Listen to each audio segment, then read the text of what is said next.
Look at this guy. What a loser. You should go back where he came from. They laughed. They spat. They called him trash. A homeless immigrant, invisible to the gleaming city around him. But what happens when the invisible man decides he's had enough? What happens when the man you mocked decides to take everything you hold dear? This isn't just a story of survival. It's a shocking tale of humiliation, an unimaginable plan for revenge so twisted, it will leave you breathless. You won't believe how this man got his ultimate payback. The April sun in Accra, Ghana, always felt like a warm embrace, even at dawn. Kwesi could still feel its phantom caress on his skin, though now, it was the biting, relentless wind from a narrow alley in the heart of New York City that whipped across his face. He shivered, pulling the thin, worn jacket tighter around his emaciated frame.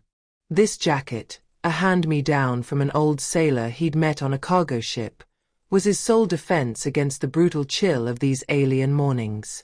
6 months. 6 months since he'd first stepped onto this promised land, this soil of dreams, America. Yet, all he'd found was concrete, cold, and a sea of vacant stares. Kwesi grew up in a small village on the outskirts of Kumasi, Ghana. From a young age, he was known for his sharp mind and tireless work ethic. His body was sculpted by labor, his skin dark as the fertile earth that had nurtured him, and his eyes always sparkled with an unwavering optimism. He harbored a grand dream, to become an engineer, to build bridges, and bring progress to his beloved village. That dream was etched deeply into his mind, a lighthouse guiding him through even the darkest times. But reality, as it often does, proved far crueler than any dream. His family's financial struggles, compounded by a devastating flood that swallowed their fields, forced Kwesi to consider other options. Tales of Uncle Sam's land, a place brimming with opportunities, whispered from mouth to mouth and occasionally broadcast on his father's old radio, became both a solace and a spark of hope. In America, they said, anyone could become anything. With meager savings from odd jobs and a loan from a distant relative, Kwesi took the plunge. He pictured towering skyscrapers, smooth paved roads, and welcoming faces eager to embrace newcomers with open arms. His arrival at JFK Airport was the first jolt. Not a warm welcome, but suspicious glares from immigration officers, endless queues, and a suffocating bureaucracy. He'd arrived on a hard-won tourist visa, secured with a bit of ingenuity, hoping to change his status once he landed. That hope quickly evaporated. Without connections, without capital, and utterly clueless about the brutal immigration system, Kwesi quickly found himself lost in a labyrinth. The little money he had vanished quickly. Weekly rent for a shabby room in Queens, meager meals, and futile attempts to find a legal work that always led to dead ends. Each rejection was a crushing blow. His smile faded, his shoulders slumped, and the sparkle in his eyes was replaced by shadows of despair. A week passed, then 2, then 3, until he could no longer afford the rent. With a heavy heart, he packed his backpack containing a few clothes and a pair of worn sandals, stepped out, and joined the thousands of other lost souls on the city's indifferent streets. New York was a cold, unforgiving beast to those with nothing.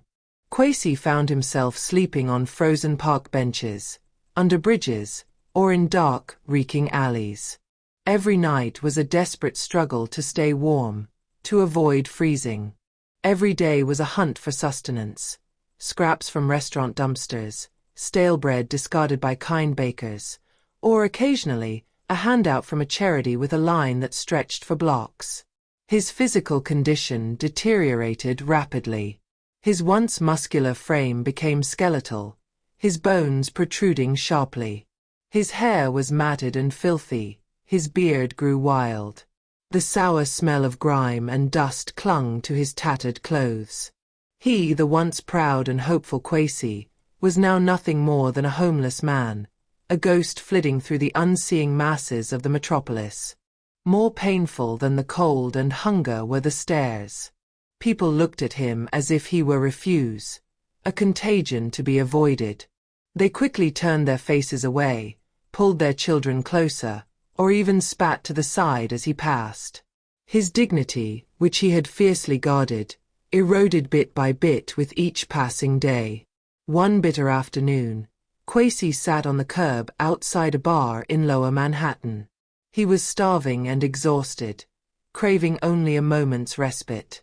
From inside the bar, boisterous laughter and loud chatter spilled out. The bar door swung open, and a group of men emerged. They wore crisp shirts, loosened ties, and expensive jackets. The scent of cologne and alcohol hung in the air. One of them, a corpulent man with a flushed face, spotted Quasi huddled on the pavement. "Look at that," he sneered, pointing at Quasi with his chin, then burst into roaring laughter. "Filthy bum. Go back to your country, you bastard." His friends joined in, their laughter echoing loudly between the towering buildings, piercing Quasi's eardrums like hot needles. One of them even deliberately spat onto the pavement near Quasi's feet, as if he were a piece of disgusting filth. Quasi felt a pulse throbbing in his temple. Blood boiled in his veins. He clenched his fists so tightly that his nails dug into his palms. He wanted to rise, to strike, to smash his fist into those arrogant faces. But he couldn't. His strength was gone, his spirit weary. All he could do was bow his head, letting the laughter and insults wash over him like a freezing winter wind. "What are you waiting for? You want money?" Another man scoffed, his voice dripping with contempt. "Get a job, you leech. Don't just be a burden." They continued to laugh, then sauntered off, leaving Quasi slumped there, alone in his humiliation. Their laughter, even after they were out of sight, continued to reverberate in Quasi's head. It wasn't just laughter. It was a mocking, debasing, superior sound. Laughter that chipped away at the last vestiges of his self-respect. That night, Quasi couldn't sleep. He lay in the dark alley, staring at the dingy ceiling. Every laugh, every condescending word, swirled in his mind. He recalled the faces of those men, their repulsive laughter, and their scornful gazes. This was no longer just an insult. It was a gaping wound in his soul. A wound festering with poison. In the profound darkness, a sinister thought began to grow. If they considered him worthless, trash, then he would show them exactly who the real trash was. They had laughed at him, humiliated him in public. Now, he would ensure their laughter turned to tears. Quasi, the man who had come to America with dreams of building bridges, now desired only to destroy. Not concrete bridges, but the bridges of happiness and pride of those who had belittled him. The seed of revenge, long dormant in the corner of his heart, now sprouted, giving him a strange new strength, a burning energy. He no longer cared about the cold, the hunger, or the stares of others. All he cared about was one thing: vengeance. And he knew exactly how he would exact it. A thin, menacing smile curved his chapped lips in the darkness of the night. That night, the bitter cold of New York no longer gnawed at Quasi's bones. A different fire burned within him now, an inferno of rage and resolve. He had spent previous nights wallowing in self-pity, but the mocking laughter of those men had ignited a new kind of spark. That spark now blazed fiercely, illuminating the darkness of his soul with a singular, consuming purpose: vengeance. Quasi rose from his short sleep in the alley. This morning, he felt neither hunger nor fatigue. There was a sharp focus in his eyes, like a predator who had just found its prey. His first step was to shed the appearance that had made him a target of ridicule. He knew, to execute his plan, He had to become unrecognizable. No longer Kwesi the destitute, but Kwesi the conqueror. He began searching for a place that could offer him a sliver of privacy and water. A secluded public restroom in a subway station became his sanctuary. With a slide bar of soap he'd found in a hotel dumpster, he scrubbed his matted, filthy hair. The cold water felt like a lash, but he didn't care. He scrubbed his skin clean, washing away layers of grime and odor. Then, with a shard of broken glass he'd found, he shaved off his thick beard, leaving only thin sideburns that framed his now more defined face. Kwesi's face, once dull and shadowed by misery, now seemed to radiate. His strong jawline, high cheekbones, and dark brown eyes, which once held a spark of optimism, now revealed something deeper, more enigmatic. Even in his tattered clothes, a new aura emanated from him. The next step was to find money. Not for luxury, but for survival. Kwesi had always possessed extraordinary physical strength. He spent days helping unload goods in dimly lit black markets, hauling heavy items at small unsupervised docks, and even shoveling snow from sidewalks in the pre-dawn hours. Every penny he earned, he saved. He bought more presentable used clothes, dark jeans, a simple shirt, and a thick jacket that, though second-hand, was a vast improvement over his torn sailor's coat. He also purchased a toothbrush, toothpaste, and cheap deodorant. Appearance was key, he knew. With his slightly improved appearance, Kwesi began positioning himself in areas where he'd seen the men who mocked him. He memorized their faces, their laughter, even their gait. His primary objective was to identify the women in their lives. He had to be cautious, moving like a shadow, attracting no attention. He spent hours observing. For instance, he saw one of the most frequent laughers, a portly man in a sharp suit, emerge from an office building. Kwesi followed him from a distance, maintaining enough space to avoid suspicion. The man got into a taxi and headed towards an upscale residential neighborhood. Kwesi, with his bare feet accustomed to long walks in Ghana, followed the taxi as far as he could, then continued on foot, relying on his innate sense of direction. He found the man's house. A colonial-style home with a meticulously kept front lawn. Kwesi hid behind some bushes, observing. Not long after, a woman emerged from the house with a small dog. She wore athletic wear and looked elegant. Kwesi noted her appearance, her hairstyle, even the breed of her dog. This was his first target. The portly man's wife. He repeated this process for the other men. There was a tall, thin man who was always accompanied by a young woman with bright red hair at a cafe.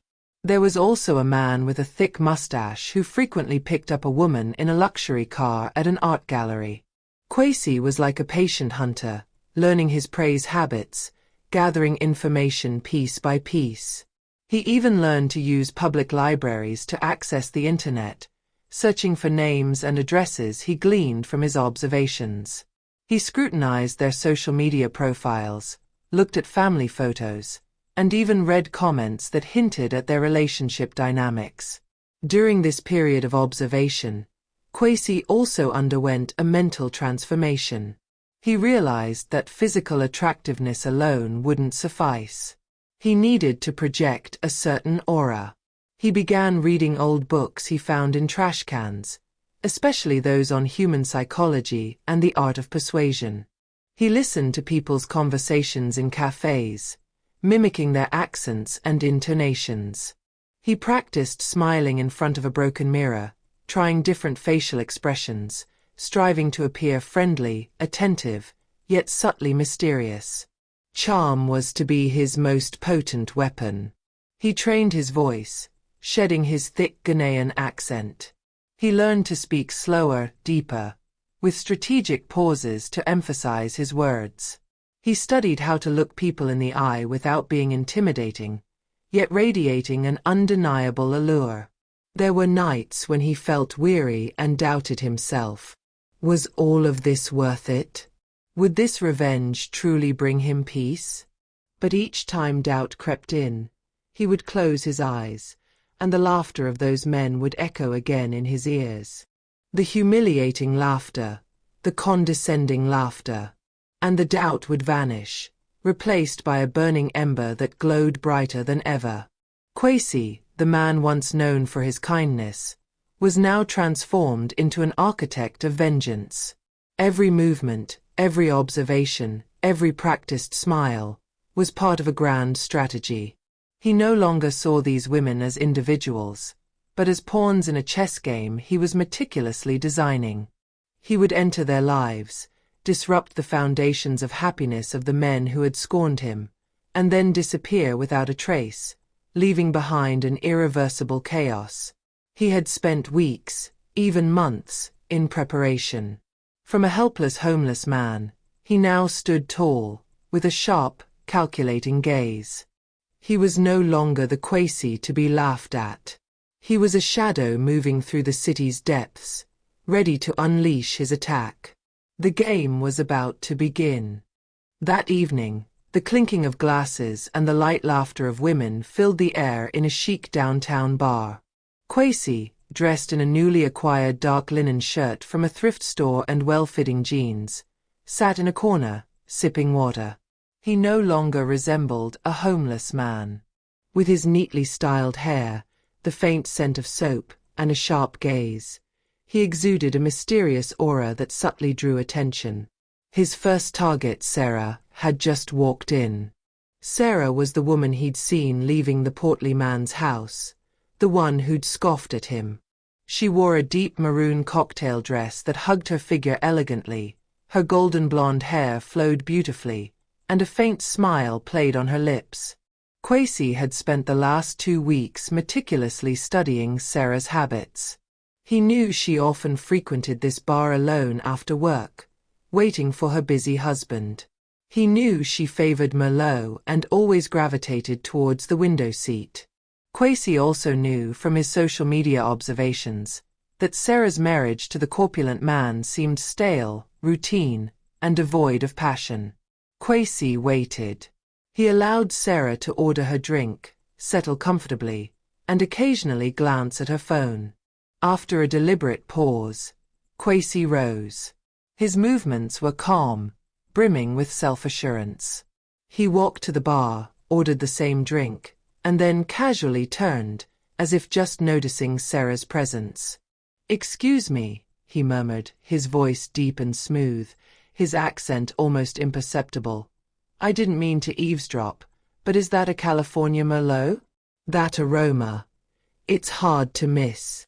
Sarah looked up, slightly surprised, but her eyes couldn't hide a flicker of intrigue. Her faint smile widened. "Yes, it is. My favorite." "An excellent choice," Kwesi countered, his smile warm, yet his eyes remained sharp, observing her reaction. "I'm Kwesi. Just moved into the neighborhood, actually. Still trying to discover all the best spots." Sarah introduced herself. "Sarah. Welcome. Where are you from, if you don't mind me asking?" "Your accent." Kwesi let out a soft, charming laugh.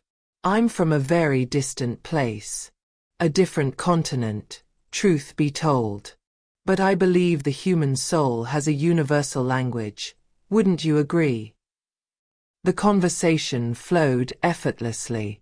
Kwesi avoided asking about her husband, her job, or other personal details. Instead, he spoke of life's philosophies, of art, of the city's hidden beauties, of things that sparked Sarah's curiosity and imagination. He complimented her dress, the way she styled her hair, even the way she held her glass. His compliments were genuine, not cheap flattery, and Sarah visibly blushed. Kwesi knew precisely what Sarah needed. Not money or status, but genuine attention, profound appreciation, and a spark of passion that had long been extinguished. He looked into her eyes, listening to every word, as if Sarah were the only person in the world.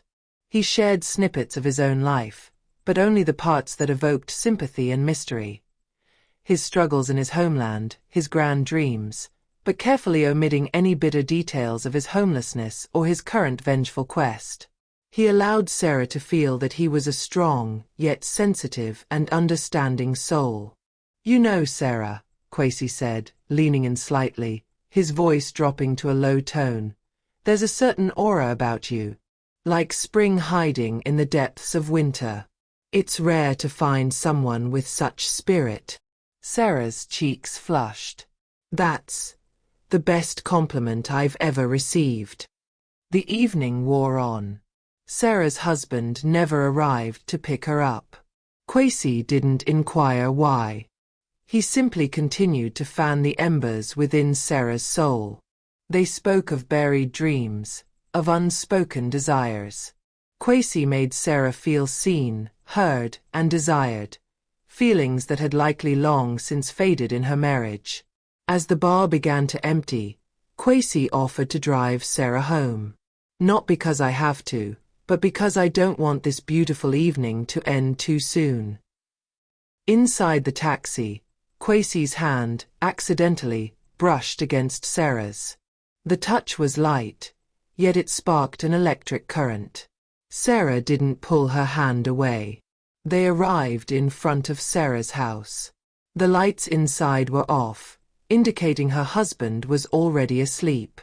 "Thank you, Kwesi," Sarah whispered, her gaze filled with a nascent desire. "Tonight. I haven't felt like this in a very long time." Kwesi smiled, a smile that was devastatingly effective. He leaned in close. "True beauty doesn't take long to captivate, Sarah. And you are the very definition of that beauty." He kissed her cheek softly, then traced a path to her neck. The kiss was unhurried, yet it ignited a burning sensation. Sarah closed her eyes, allowing herself to sink into the sensation. Kwesi inhaled deeply, savoring the blend of Sarah's perfume and the warm scent of her skin. His touch felt like fire spreading, awakening something long dormant within Sarah. She responded to his kiss, her arms encircling his neck, pulling him closer. That night, in the dark taxi and in front of her own home, Sarah surrendered to a passion she had long yearned for. Kwesi, with every touch, every whisper, wasn't just seducing Sarah's body, but her soul, which was thirsty for attention. That moment was Kwesi's first victory. Not merely a physical conquest, but a triumph over the heart and mind of a woman connected to his adversary. Before leaving, Kwesi whispered in Sarah's ear, "I want to build something beautiful with you, Sarah. Something real." An ambiguous phrase that Sarah might interpret as a relationship, but for Kwesi, it was a hidden reference to the fruit of his vengeance that would soon grow from his seed. The next day, Kwesi did not contact Sarah. He knew absence was part of the strategy. He allowed Sarah to yearn for his presence, allowing the seeds of desire he had planted to flourish. He already had his next target in mind, and the next, and so on. The game had only just begun. Each woman was a pawn, and every intimate encounter was a step forward towards the inevitable destruction for the men who had scorned him. Kwesi's strategy unfolded with chilling precision, a silent, unseen storm gathering strength across the city. Sarah was merely the first domino. He moved with the quiet efficiency of a phantom, each encounter meticulously planned, each woman a carefully selected piece in his vengeful mosaic. He never targeted indiscriminately. Every woman he approached was connected, in some tangible way, to the men whose laughter still echoed in his nightmares. There was Eleanor, the vibrant, artistic wife of the tall, lanky man who had so smugly spat near Kwesi's feet. Kwesi found her at an art gallery opening, admiring a painting with an intensity that spoke volumes about her unfulfilled passions. He approached her, not with overt flattery, but with a deep, insightful discussion about the artwork, tapping into her artistic soul that seemed starved for intellectual companionship. He spoke of the raw emotion in the brushstrokes, the hidden narratives within the colors, and soon, Eleanor found herself captivated by this dark-skinned man with surprisingly profound insights. Their connection was intellectual and spiritual at first, a shared understanding that quickly blossomed into a physical intimacy born of shared vulnerabilities and a longing for something more profound than her seemingly superficial marriage. Quasi made her feel truly seen, truly understood, a sensation Eleanor hadn't experienced in years. Then came Maria, the fiery, independent partner of the mustached man who had called Quasi a leech. Maria owned a small, struggling bookstore, her life dedicated to literature but constantly battling financial woes. Quasi spent days simply browse her shop, engaging her in passionate debates about classic novels and forgotten poets. He praised her resilience, her unwavering love for books in an increasingly digital world.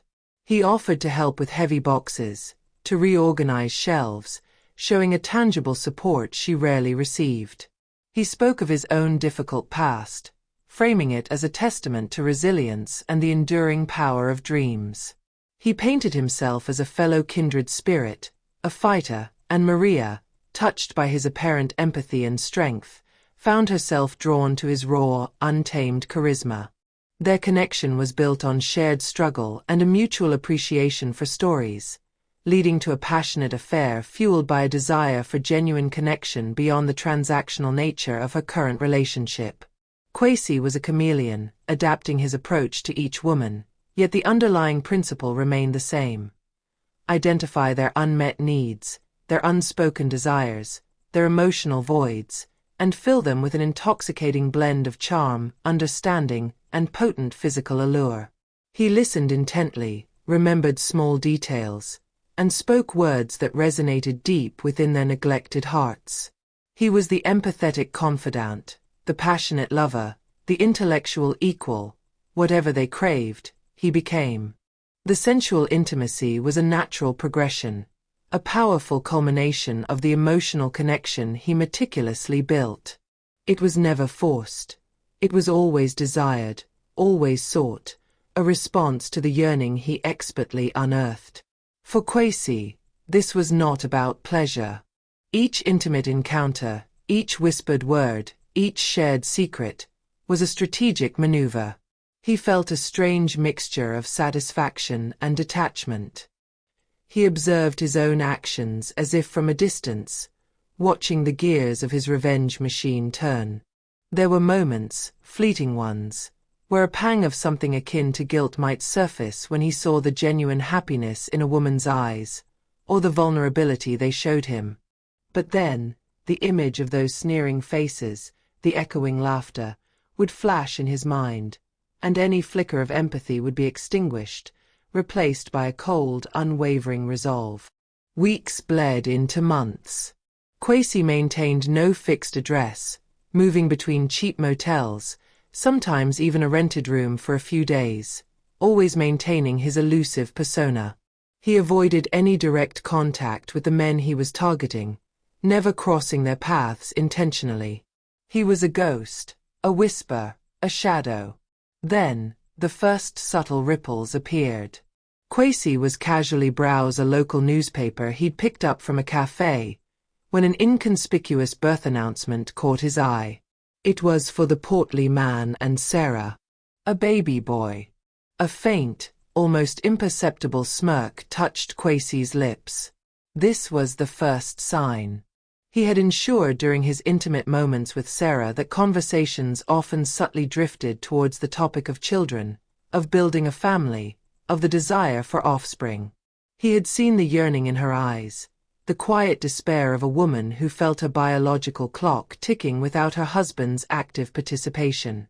Soon after, through overheard conversations in a park and a casual glance at a social media post, he learned of Eleanor's pregnancy. Then Maria's. And another. And another. The news trickled in, disparate at first, then forming an undeniable pattern. Babies were coming. The men who had laughed at Kwesi were about to become fathers. And Kwesi knew, with a certainty that thrilled him to his core, that those babies carried a piece of him. The reactions of the men were varied, yet equally satisfying to Kwesi. The portly man seemed initially overjoyed, parading his pregnant wife with a newfound pride.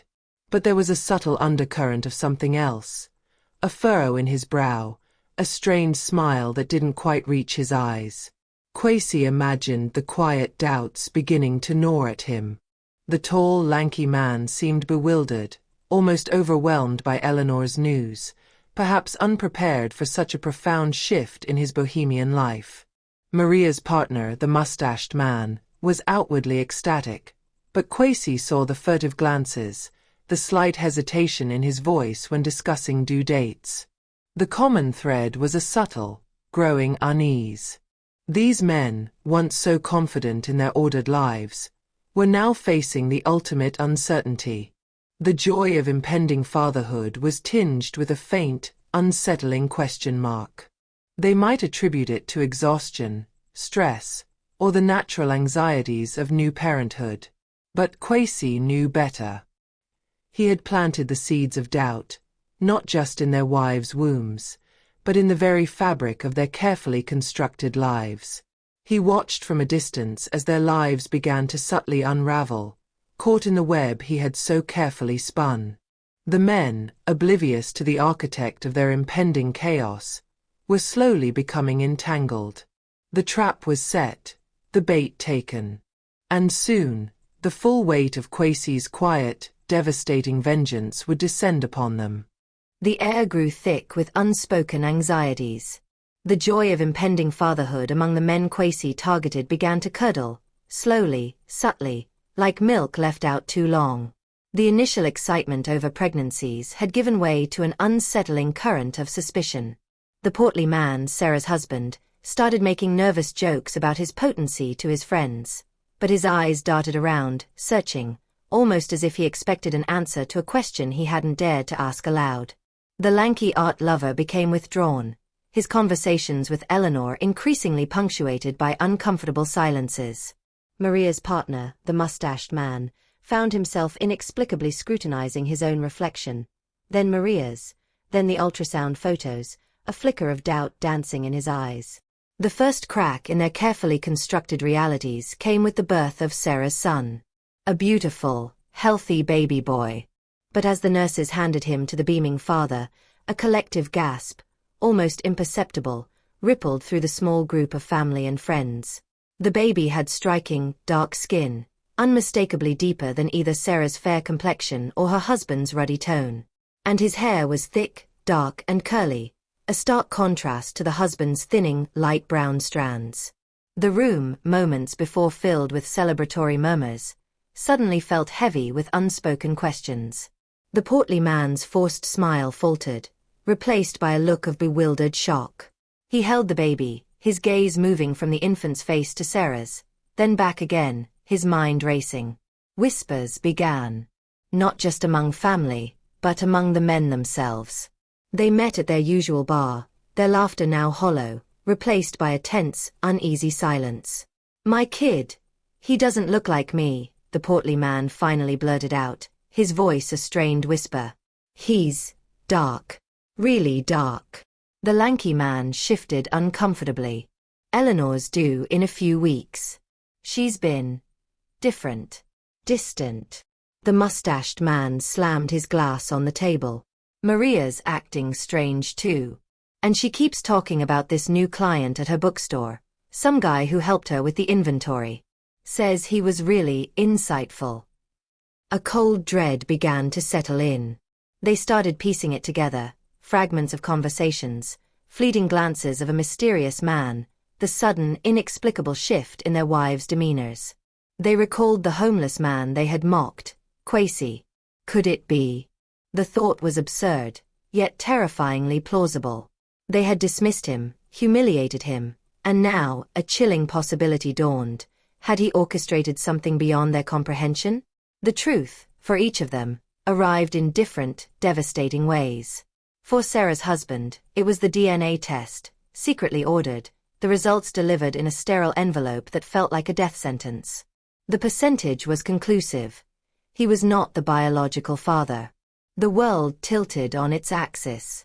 He confronted Sarah, who, overwhelmed by guilt and perhaps a strange twisted sense of liberation, broke down and confessed everything.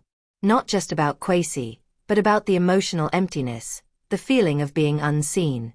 For Eleanor, the revelation came when she saw Kwesi on the street, simply walking by. She didn't approach him, couldn't. But the sight of him, so magnetic and unsettlingly familiar, ignited a memory, a flash of undeniable truth that resonated with the baby growing inside her. She returned home, her art studio, once her sanctuary, now felt like a cage. She knew. Maria, too, found herself staring at her newborn, seeing Kwesi's eyes staring back. Her partner, finally confronted with his own creeping suspicion, demanded answers. Maria, fiercely independent but now cornered, admitted to her fleeting passionate affair, describing Kwesi as a soul connection, rather than just a physical one.